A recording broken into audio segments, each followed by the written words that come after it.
প্রিয় চাকরি প্রত্যাশী ভাই বোনেরা, আসসালামু আলাইকুম। তো স্বপ্ন যাদের বিসিএস ক্যাডার হওয়ার, তাদের জন্য এই ৪৯তম বিসিএস পরীক্ষাটি খুবই গুরুত্বপূর্ণ এবং অনেক সুযোগ বিসিএস ক্যাডার হওয়ার। তো বন্ধুরা, সেই সম্পর্কে আজকে আলোচনা করছি। তো প্রিয় চাকরি প্রত্যাশী ভাই বোনেরা, ৪৯তম বিসিএস যে শিক্ষা ক্যাডারের পরীক্ষাটা হবে, এটা হবে মোট ৩০০ মার্কসের। তো ২০০ মার্কসের এমসিকিউ এবং ১০০ মার্কের হচ্ছে মৌখিক বা ভাইবা পরীক্ষা।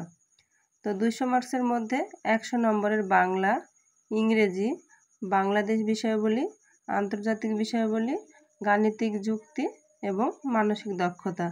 এবং ১০০ নম্বরের পরীক্ষা হবে, এটাও এমসিকিউ, এটা হচ্ছে সাবজেক্টিভ পরীক্ষা, মানে আপনার অনার্স মাস্টার্সের যে সাবজেক্ট ছিল সেই সাবজেক্ট ভিত্তিক পরীক্ষা।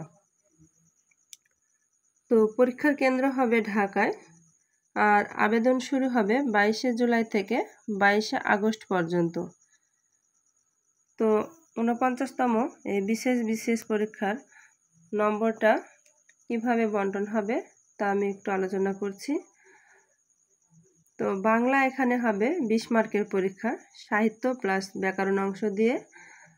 আর ইংরেজিও হবে ২০ মার্কের, গ্রামার এবং লিটারেচার বা ইংরেজি সাহিত্য অংশ দিয়ে।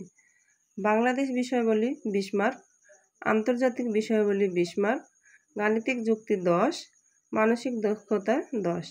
এই হলো মোট টোটাল ১০০ নম্বর এবং বিষয়ভিত্তিক ১০০ নম্বর। মোট ২০০ নম্বরের এমসিকিউ পরীক্ষা এবং এমসিকিউ পরীক্ষায় টেকার পর ১০০ মার্কের ভাইবা পরীক্ষা হবে। তো বন্ধুরা,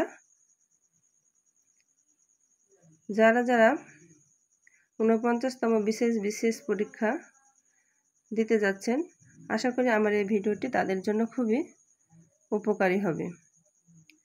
তো বন্ধুরা, আজকে এখানে শেষ করছি। খোদা হাফেজ।